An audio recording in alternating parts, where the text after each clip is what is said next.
Hi friends, it's Ashley and welcome back to the channel and to the start of another reading vlog. And I'm starting this video on Sunday, December 28th, so it is officially winter now. And so in today's video, we are going to be reading winter fantasy and winter romance books. And so I have 4 books that I would like to read in this video, and they are The Enchanted Greenhouse by Beth Durst, Otherworldly by F.T. Lukens, A Pact for Winter by Eliana Lee, and The Queen and the Candlemaker by Heloise Hull. And the book I'm going to start with first is The Enchanted Greenhouse by Beth Durst.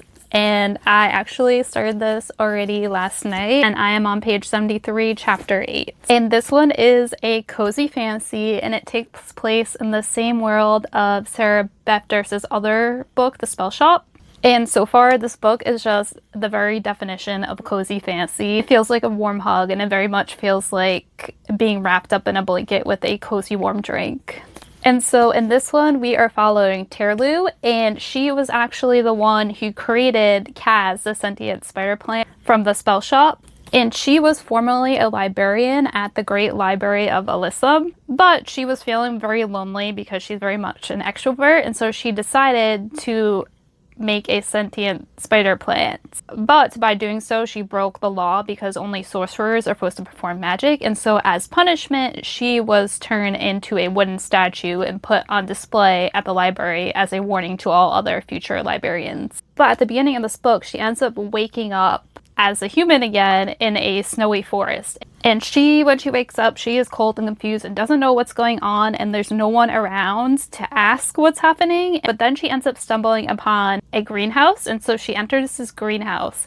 And this greenhouse ends up being connected to many more greenhouses. And the first living soul that she meets in the greenhouse is a flying winged cat. And so she continues venturing through the greenhouses with the winged cat, and she finally ends up meeting another person, a grumpy gardener named Yarrow. And at first he is like excited to see her because he thinks that she is a sorcerer, and he's in need of a sorcerer because the magic that runs the greenhouses is breaking down, and so he needs a sorcerer to fix that and save the plants. Tiru, of course, is not a sorcerer, and so when she ends up telling him this, he ends up closing off and becoming grumpy again. But he does say that she can stay at his cottage until she's ready to leave again. But the thing is, she learns that it's been 6 years since she's been turned into a statue, so she doesn't really have anywhere to go. And she does have a loving family, but it's been over 6 years since she's contacted them, so she doesn't know like what's going on with them. And also like she doesn't know why the spell was reversed and why she was brought to this island, so she doesn't want to like accidentally rope in her family and get them into trouble. And so since she has nowhere to go, she ends up staying on the island. And we learn that there's a bunch of abandoned cottages on the island, and so Yarrow tells her to go pick out one for her own. And so she ends up doing so. And while she is doing that, she ends up stumbling upon a storage shed where gardening supplies are located, and she also finds this seed, and she ends up pouring water onto it, and a rose blooms to life. But it's not just any rose, it's a sentient rose. And the rose informs Terlu that her name is Lottie, and apparently Lottie was created by the wizard who created these enchanted greenhouses in the first place, but that wizard is like long dead. And so that's about where I'm at in the story so far. I'm very much enjoying it. I'm loving all the cozy vibes, and just like Beth Durst's writing is just so cozy feeling and warm, and I just love it so much. Just the way like she describes things, it makes ordinary things seem magical. Like with the greenhouses, she takes like ordinary greenhouses with plants and makes them feel extraordinary by making them magical. For example, the greenhouses have color changing butterflies, singing flowers, and 3-inch tall deer. Like that just sounds so magical and whimsical. I love it. And so I definitely want to read more of this today, but I also have chores and some stuff that I need to do around my apartment, so I'm thinking I might end up downloading the audiobook.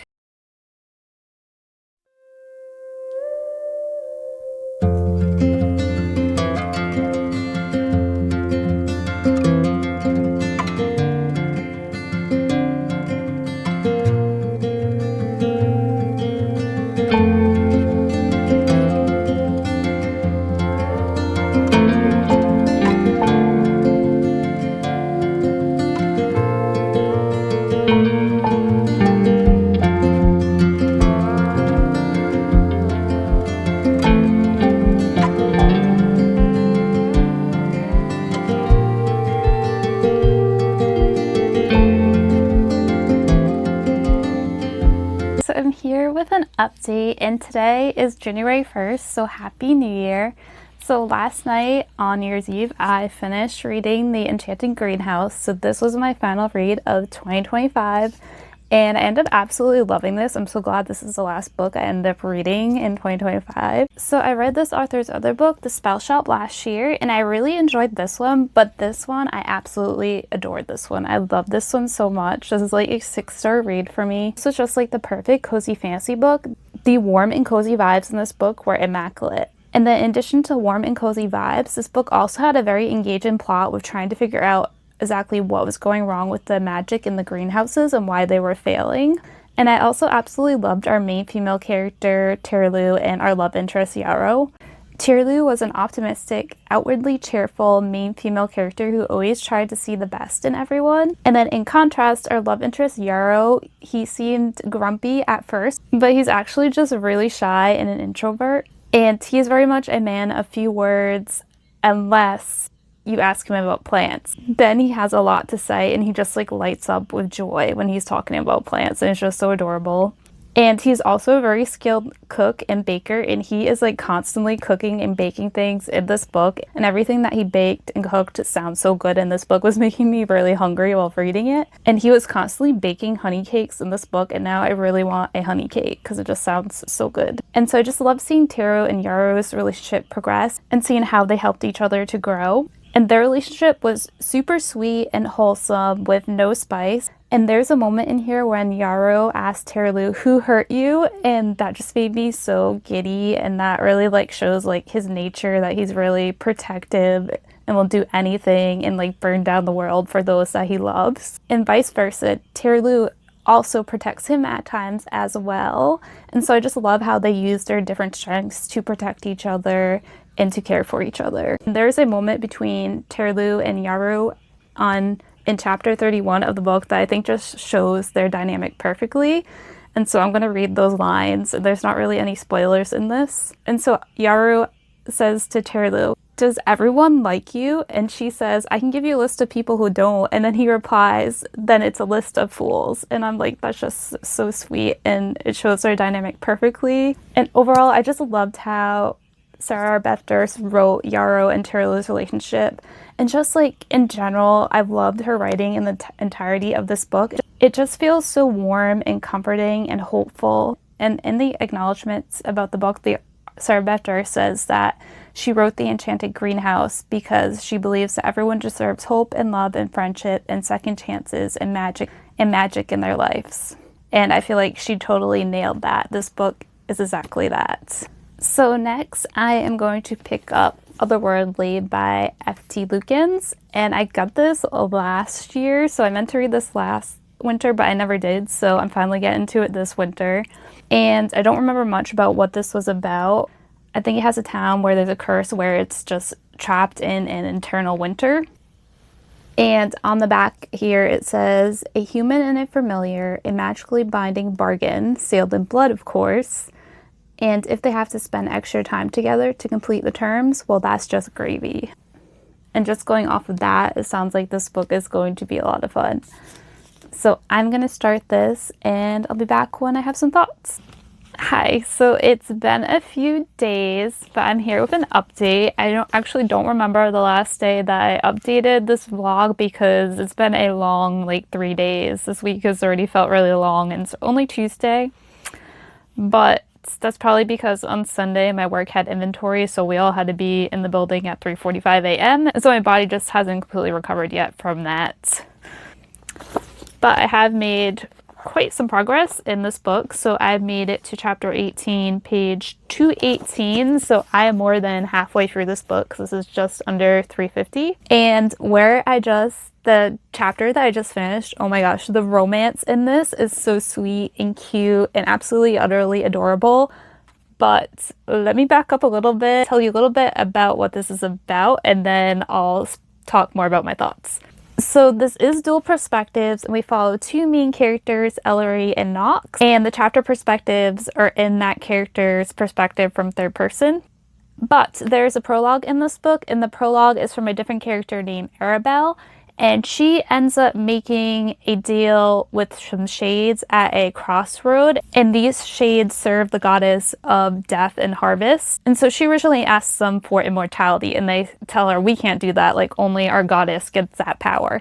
And so then she says, well, then I would like knowledge of life. And so they end up agreeing to this. And in order for her to accomplish this, they end up giving her a familiar. And that familiar is one of our main characters, Nox.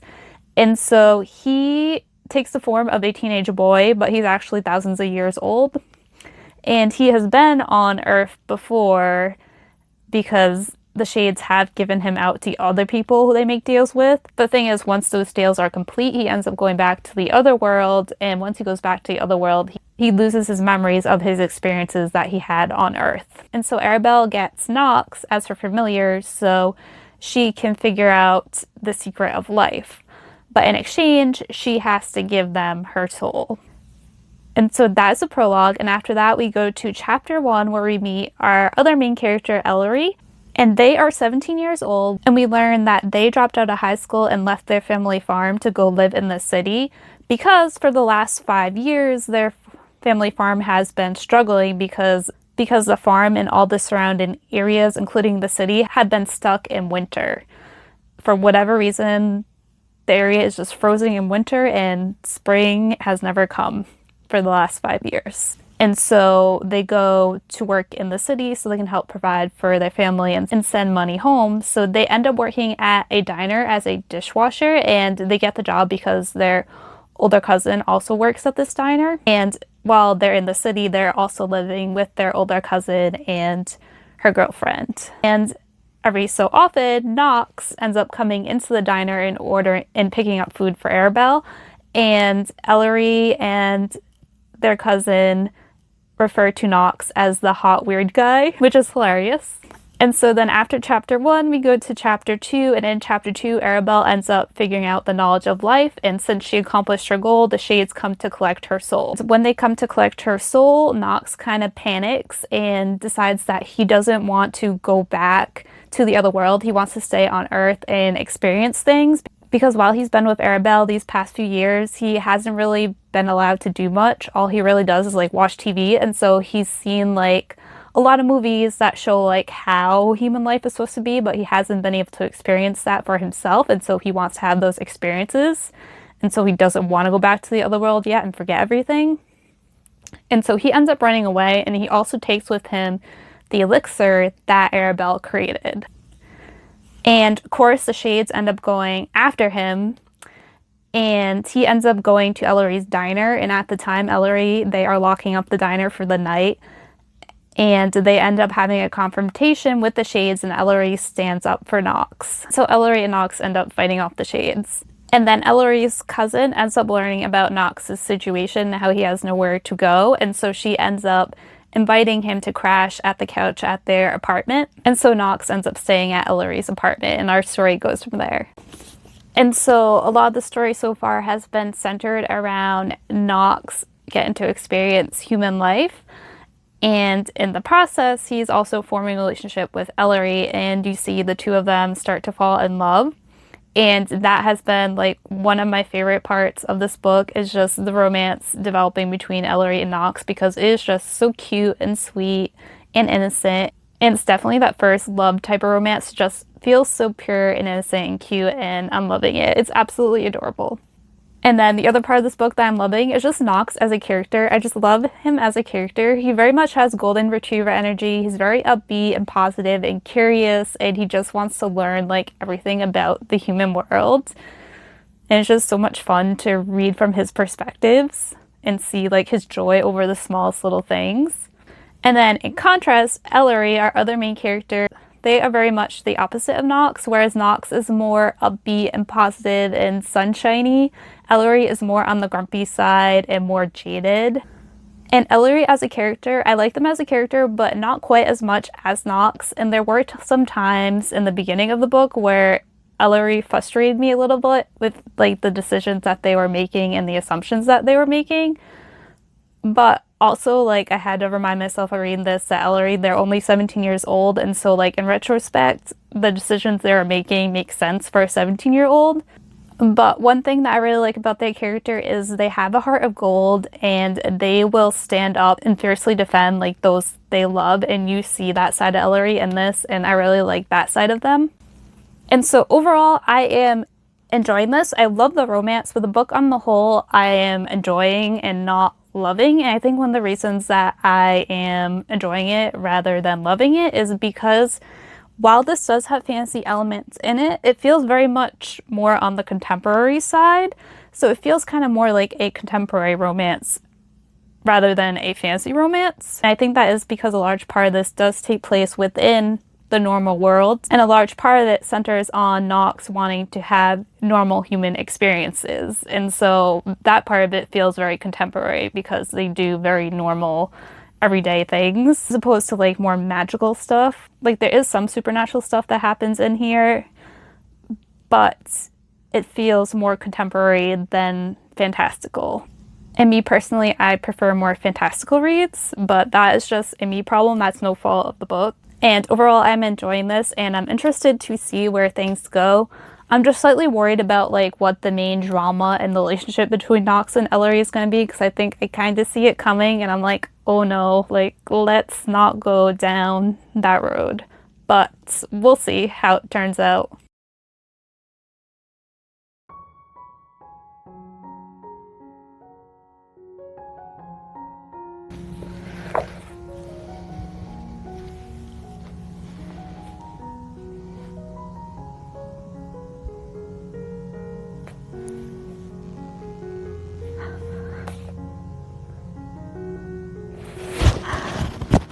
They are so absolutely, utterly adorable. I know I just gushed about how cute they are, but Ellery and Knox, they're so cute together. I can't, this is too cute. This is what I love about YA romance, that is just so cute.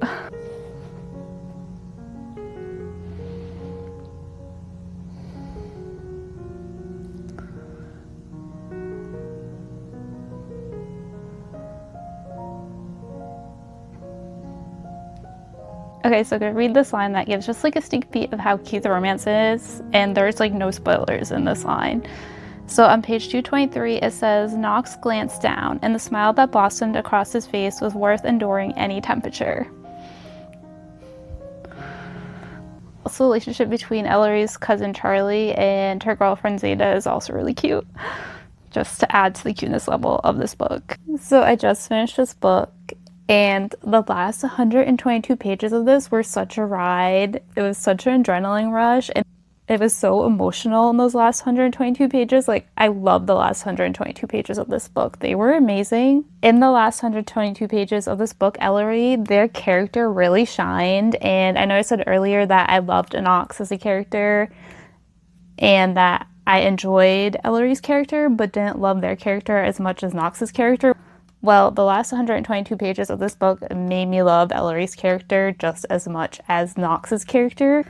And in these last 122 pages, you can really see how Ellery's character has progressed over the course of the book. And the last 122 pages of the book were more fantastical in nature. Like, they were full of the fantastical, which I also loved. And I just like flew through these last 122 pages. And that was like one of the reasons why I wasn't loving this book. And I was a little worried at the beginning, was because it was reading more contemporary than fantastical. And I'm just more of a person who loves fantasy elements rather than contemporary elements. But the fantastical elements in the last bit of the book end up coming to a center stage, and the contemporary elements get pushed back. And that was a reason why I loved the last bit of this book. And also, in addition to loving Knox and Ellery as characters, I also loved Ellery's cousin Charlie and her girlfriend Zeta. And the four of them have a found family going on that is just like so precious and heartwarming to read about. And you just see throughout the book how much they care for each other and how they'll do anything for each other, and I just love that. And so this is a standalone, so everything did wrap up in the end, and the ending was beautiful, and I am giving this 4 stars. And also, the last bit of this book made me love a minor character, Bram, who I wasn't expecting to love, but the last 122 pages developed his character some more and made me love him as a character.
Hi, so it's now Tuesday, January 13th, and I'm here for reading update. As you saw in the B-roll, I started A Pact for Winter by Eliana Lee, and I finished that this morning.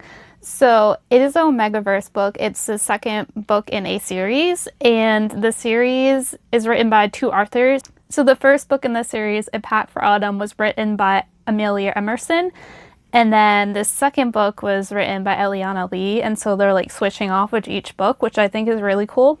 And it is a series of interconnected standalones, so you don't necessarily have to read the first book to enjoy this one, but I do highly recommend it because they do take place in the same town, and so you meet characters in the first book.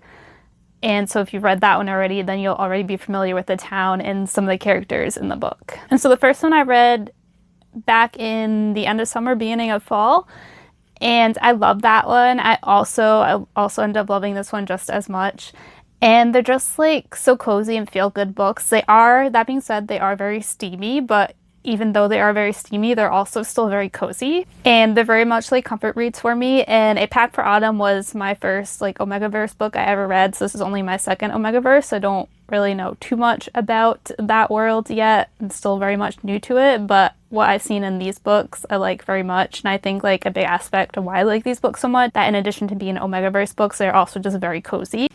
And so in this one, you have our main female character, Ivy, who is a teacher, and she ends up being courted by three guys, and two of them are alphas. And so this book, you have like alpha and omega stuff going on, and all the things that come along with that. And so Ivy, at the beginning of this book, she's very much focused on her job as a teacher. And because of a bad experience she had with a guy in the past, she doesn't believe that like she'll ever find her mates, that she'll ever find a pack. But she does, because there's three guys who are interested in her, and so they start courting her. And so throughout the book, you just see them courting her, and you see her finally finding a life-work balance as well. And so this book was just very cute. I loved Ivy. I loved the three guys that courted her, and I love the small town cozy vibes that it has. And there's also a matchmaking cat in this book as well, which he was in the first book too, and I just get a kick out of all the scenes he's in. Oh, and another thing I love about this series so far, this book and the first book, is our main female characters are all very close friends, and I just love that relationship among them. So in the first book, our main female character was technically an outsider, but she ends up being taken in by three other girls who are all Omegas like she is. And in the second book, you continue to get to see like the strong bond between all of them, and I just love their friendship. Also, another thing I really like about this series is all the books are like season based. So in the first book, A Pact for Autumn, it was very much autumn vibes, and in this one, A Pact for Winter, we have winter vibes. So it takes place in winter, but also our main character Ivy, her last name is Winter, so it has like a double meaning. So in this, the book starts right before Christmas and there's a snowstorm, so you have those winter vibes. And then it continues into after Christmas and into New Year's. And so you get a little bit of Christmas vibes and a little bit of winter vibes. And something else I really liked about this book is that the characters, like the female characters, omegas, have certain scents, and the alphas and the guys that they court also give off scents. And our main character, Ivy's scent is gingerbread, and that just feels so appropriate for the season in this book. And then one of the guys has a scent that smells like hot cocoa, which I also got a kick out of. And so I'd definitely be reading the next book in this series, which is A Pact for Spring, which is going to be written by Amelia Emerson. And then the next book after that will be A Pact for Summer, which will be written by Eliana Lee. So the book I'm going to start next, and the last book I'm going to read for this vlog, is The Queen and the Candlemaker by Heloise Hull. And this is a cozy fantasy romance, and it's on the shorter side. It is only 268 pages. And the cover of this is just screaming winter vibes. And the little What's It About blurb on Amazon says, Queen Bess's frozen heart begins to thaw when she meets Ambrose, a mysterious candle maker whose magical creations rekindle long-lost enchantments in their kingdom. So this one just sounds like it's going to be very cute and cozy, and I'm excited to get into it. So I'm going to go read this. It's short, so I might just read the whole thing and then come back with my thoughts at the end.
So I finished The Queen and the Candlemaker, so I'm here to wrap up this video. And I also made honey cake, which it was so good. I definitely recommend. I had never made honey cake before, but it was really good. And it tasted just as good as the Enchanted greenhouse made it sound. And so if you're interested, I will link the recipe down below that I used. So The Queen and the Candlemaker, I'm giving it 4 stars. So our story follows Bessa, who at the beginning of the book has been the Queen of Frostvale for a little bit under a month. And she is the legitimate daughter of the previous king, but when she was born, he left her in a forest to die. Because there was this prophecy that said her twin brother, who was born right before her, would bring magic back to the kingdom of Frostvale. So this kingdom has been in an eternal winter for almost 100 years, and along with that, the magic disappeared from the kingdom as well. And so when her brother is born, magic does come back to the kingdom, but only for a night, and then Bessa is born and magic goes away again, and so the king thinks she's kind of cursed, and also there was nothing in the prophecy about a girl being born, and so he wants nothing to do with her. He sends her to the woods to die, But instead, a unicorn ends up finding her and brings her to the nearest village of Honeywood Haven, and the unicorn leaves her on the doorstep of the Bakers. And so the Baker family takes her in and raises her as their own, along with their birth daughter and son. And so years go by, and then one day the prince finds out about Bessa's existence and ends up locking her away in the dungeon in the castle. So she eventually ends up breaking free, and when she does, she rallies the people of Honeywood Haven around her, and they end up rebelling against the king. And so in the ensuing battle, the king dies and the prince ends up going missing, and so Bessa ends up becoming queen. And so now at the beginning of the book, she is trying to still figure things out, and she's also dealing with her upcoming coronation, and as a part of that, she has invited people from other kingdoms to come and see that so Frostvale can foster relationships with them. But her ministers on her council don't respect her, and they want Bessa to marry one of the eligible bachelors from one of the kingdoms, because then there'll be a king and he can be in charge. And so Bessa kind of goes along with their plan just to like appease them, but she plans to delay marriage for as long as possible because she cares about the kingdom of Frostvale and the people, and she feels that a foreign king will not. And the previous king, her father, was a cruel man who didn't care about his people, and so Bessa doesn't want to be like him. And so while she is looking for ways to improve their kingdom and possibly bring back magic, she ends up coming across Ambrose, who is our love interest. And we also get chapter perspectives from him as well. And he is a candle maker, and he came to Frostvale not too long ago. And there have been rumors swirling about that his candles are kind of magic. And so Bessa goes to investigate that, and that is how they end up meeting, and our story goes from there. And at first, Ambrose is very reluctant to deal with Bessa because he's had bad experiences with kings and queens before, and he believes that absolute power corrupts absolutely. And so he's just like waiting for her to turn into a tyrant. But then as he gets to know her, he realizes that that is not the case with her, and that she actually wants what's good for her people in the kingdom.